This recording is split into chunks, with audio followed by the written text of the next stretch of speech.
Assalamualaikum warahmatullahi wabarakatuh. Perkenalkan, nama saya Rapni dengan NIM D10241045, kelas H1 B3AH10 dengan dosen pengampu Bapak Andra Aderianto MA pada mata kuliah Bahasa Indonesia.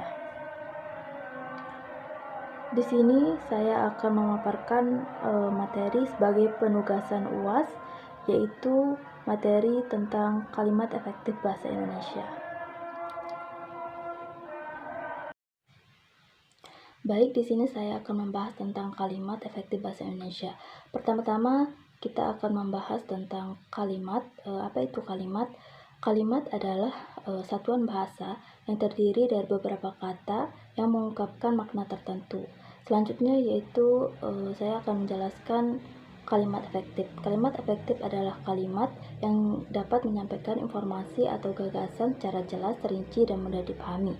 Selanjutnya saya akan membahas jenis-jenis kalimat efektif. Yang pertama yaitu kalimat langsung, yang kedua kalimat tidak langsung, yang ketiga kalimat tunggal, yang keempat kalimat majemuk, yang kelima kalimat interrogatif, yang keenam kalimat perintah, yang ketujuh kalimat ajakan, dan yang terakhir yaitu kalimat berita.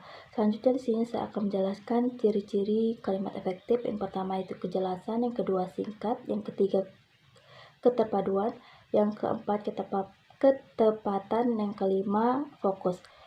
Yang pertama itu kejelasan, yaitu menggunakan kata-kata yang tepat dan tidak ambigusi. Yang kedua itu singkat, tidak bertele-tele dan langsung ke pokok permasalahan.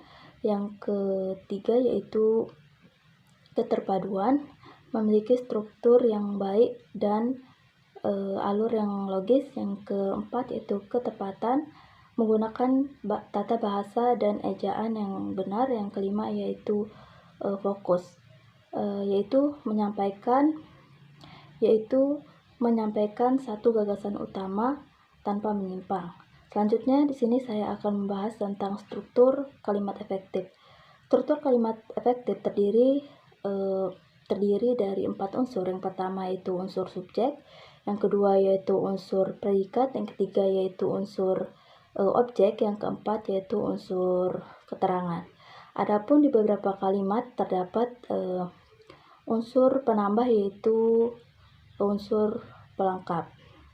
Di sini saya akan membahas keempat unsur tersebut. Yang pertama yaitu unsur subjek. Unsur subjek sering disebut unsur inti atau pokok pada sebuah kalimat, dan biasanya menggunakan kata-kata benda dan biasanya terletak sebelum unsur predikat. Yang kedua yaitu unsur predikat. Unsur predikat yaitu unsur yang fungsinya menerangkan apa yang dilakukan unsur subjek pada kalimat. Yang ketiga yaitu unsur objek, biasanya terletak sesudah predikat. Yang keempat yaitu unsur keterangan, biasanya terletak pada bagian akhir kalimat. Di sini saya akan menjelaskan beberapa contoh kalimat dengan pola SPOK. Yang pertama yaitu kakak membeli obat di klinik. Kakak sebagai subjek, membeli sebagai predikat, obat sebagai objek, dan di klinik sebagai keterangan. Contoh yang lain seperti Dani menuang teh di gelas. Dani sebagai subjek, menuang sebagai predikat, teh sebagai objek, dan di gelas sebagai keterangan. Selanjutnya di sini saya akan menjelaskan konjungtor kalimat. Konjungtor kalimat adalah kata atau frasa yang digunakan untuk menghubungkan dua klausa kalimat atau bagian dalam kalimat. Contohnya termasuk dan, atau, tetapi, karena, meskipun. Selanjutnya di sini saya akan membahas syarat kalimat efektif. Syarat kalimat efektif adalah yang susunannya mudah dipahami dan makna kalimatnya tersampaikan dengan tepat. Adapun beberapa syarat kalimat efektif. Yang pertama yaitu ejaan yang disempurnakan, yang kedua yaitu tanda baca yang tepat, yang ketiga yaitu unsur gramatikal, yang ketiga itu unsur gramatikal, yang keempat yaitu kesepadanan, yang kelima yaitu kesatuan, dan yang terakhir yaitu tidak terdapat subjek ganda. Selanjutnya di sini saya akan menjelaskan permasalahan yang sering terjadi dalam kalimat efektif.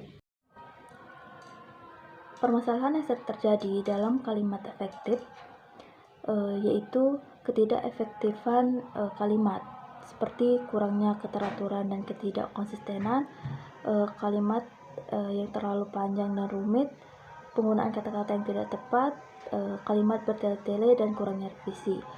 Cara mengatasinya yaitu kalimat yang tidak efektif dapat diperbaiki dengan cara menyusun ulang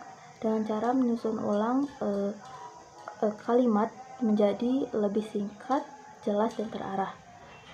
Baik dari kesimpulan yang kita dapat dari pemaparan materi tadi, yaitu kalimat efektif adalah kunci komunikasi yang baik.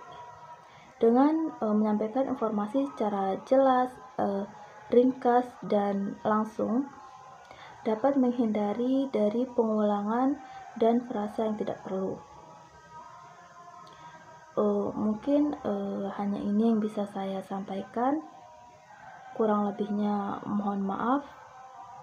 Wassalamualaikum warahmatullahi wabarakatuh.